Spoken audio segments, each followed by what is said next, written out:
আজ আমরা এমন এক স্থাপত্য নিয়ে কথা বলবো যেটা শুধু একটা সৌধ নয়, এটা আসলে একটা জাতির পুরো স্মৃতি, তার গৌরব আর আত্মত্যাগের এক জীবন্ত প্রতীক। চলুন জাতীয় স্মৃতিসৌধের পেছনের গল্পটা একটু কাছ থেকে জেনে আসি। মানে এটা কিন্তু শুধু ইট পাথরের একটা কাঠামো না, এটা আমাদের জাতীয় চেতনার একদম কেন্দ্রবিন্দু, যেখানে লক্ষ লক্ষ শহীদের আত্মত্যাগ যেন ওই কংক্রিটের শরীরে মিশে আছে। তো এই সৌধের আসল পরিচয়টা কি, আর এর তাৎপর্য ঠিক কতটা গভীর? চলুন প্রথমে সেই বিষয়টা একটু তলিয়ে দেখা যাক। আচ্ছা, জাতীয় স্মৃতিসৌধ, যেটাকে আমরা জাতীয় শহীদ স্মৃতিসৌধ নামেও চিনি, সেটা ঢাকার খুব কাছেই সাভারে অবস্থিত। আর এটা কেন তৈরি করা হয়েছে? ১৯৭১ সালের মহান মুক্তিযুদ্ধে যারা নিজেদের জীবন উৎসর্গ করেছিলেন, সেই অগণিত শহীদের সর্বোচ্চ ত্যাগকে সম্মান জানাতেই এই সৌধটি বানানো হয়েছে। বলা যায় এটা আমাদের ইতিহাসের এক চিরন্তন স্মারক। আচ্ছা, কখনো কি স্মৃতিসৌধের অন্যরকম নকশার দিকে তাকিয়ে মনে প্রশ্ন জেগেছে? এর স্থাপত্যের প্রতিটি ভাঁজে কিন্তু একটা গভীর ইতিহাস লুকিয়ে আছে।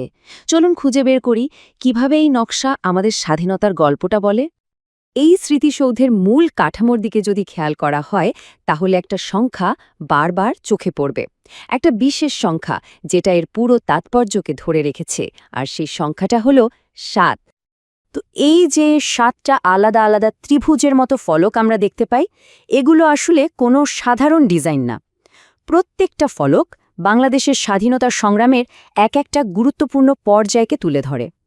শুরুটা হয়েছিল ১৯৫২ ভাষা আন্দোলন দিয়ে, এরপর ১৯৫৪ যুক্তফ্রন্ট নির্বাচন, ৫৬ শাসনতন্ত্র আন্দোলন, ৬২ শিক্ষা আন্দোলন, ৬৬ ৬ দফা আন্দোলন, তারপর ৬৯ গণঅভ্যুত্থান, আর সবশেষে চূড়ান্ত পরিণতি ১৯৭১ মহান মুক্তিযুদ্ধ। এই ৭টা ধাপই যেন আমাদের স্বাধীনতার দীর্ঘ পথের প্রতীক। স্থাপত্যের এই অসাধারণ বর্ণনার পর চলুন এবার এর আরও গভীরে যাওয়া যাক। এই সৌধের আসল অর্থটা আসলে কি? কিন্তু এর অসাধারণ স্থাপত্যশৈলীর বাইরেও যদি ভাবি, এই সৌধটা ঠিক কিসের প্রতীক? এটা আমাদের ঠিক কি মনে করিয়ে দেয়? এটা আমাদের মনে করিয়ে দেয় সেই শহীদদের কথা, যারা দেশের জন্য নিজের সব কিছু বিলিয়ে দিয়েছেন। এটা আমাদের মনে করিয়ে দেয় সেই বিশাল সংগ্রামের কথা, যেন আমরা কোনোদিনও ভুলে না যাই যে কত ত্যাগের বিনিময়ে এই স্বাধীনতা এসেছে। আর সবচেয়ে বড় কথা হলো, এই স্লাইডে যেমনটা বলা হচ্ছে, এটা ভবিষ্যৎ প্রজন্মের মধ্যে দেশপ্রেম আর আত্মত্যাগের চেতনা জাগিয়ে রাখার এক অফুরন্ত প্রেরণা। স্মৃতিসৌধ কিন্তু শুধু অতীতের একটা স্মারক হয়ে থেমে নেই, এটা বর্তমানেও একটা জীবন্ত আর খুব সক্রিয় একটা জায়গা। আজকের দিনে সাভারের এই স্মৃতিসৌধ শুধু একটা স্মৃতির জায়গা নয়, এটা এখন শিক্ষা, ইতিহাস আর পর্যটনের এক গুরুত্বপূর্ণ কেন্দ্র। এটা কোনো স্থির স্থাপনা না, বরং এক জীবন্ত প্রাঙ্গণ, যেখানে মানুষ আসে ইতিহাসকে জানতে, নিজেদের শিকড়ের সাথে নতুন করে একটা সংযোগ তৈরি করতে। প্রায়ই দেখা যায় স্কুল কলেজের শিক্ষার্থীরা এখানে আসে, পরিবারগুলো তাদের সন্তানদের নিয়ে আসে। এখানে এসেই নতুন প্রজন্ম জানতে পারে তাদের পূর্বপুরুষদের সংগ্রাম আর ত্যাগের গল্প। এটা যেন অতীত আর বর্তমানের মধ্যে একটা সেতু তৈরি করে দেয়। তাহলে এই স্মৃতিসৌধ আমাদের কাছে ঠিক কি চায়, বা আমারে কি করা উচিত?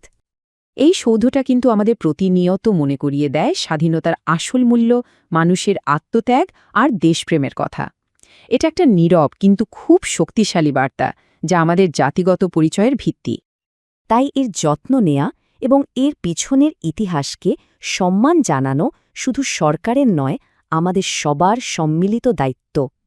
খেয়াল করে দেখুন, সৌধের কাঠামোটা যেমন একটা প্রশস্ত ভিত্তি থেকে শুরু হয়ে একটা মাত্র উঁচু চূড়ায় মিলেছে, ঠিক সেভাবেই এর মূল্যবোধকে, মানে ত্যাগ, একতা আর স্বাধীনতার চেতনাকে নিজেদের মধ্যে ধারণ করে একটা উন্নত জাতি হিসেবে মাথা তুলে দাঁড়ানোই হবে শহীদদের প্রতি আমাদের আসল শ্রদ্ধা। শেষ পর্যন্ত প্রশ্নটা কিন্তু আমাদের নিজেদের কাছেই ফিরে আসে। এই সৌধ যে ত্যাগের কথা বলে, সেই গল্পটাকে আমরা ভবিষ্যৎ প্রজন্মের কাছে কিভাবে পৌঁছে দেব?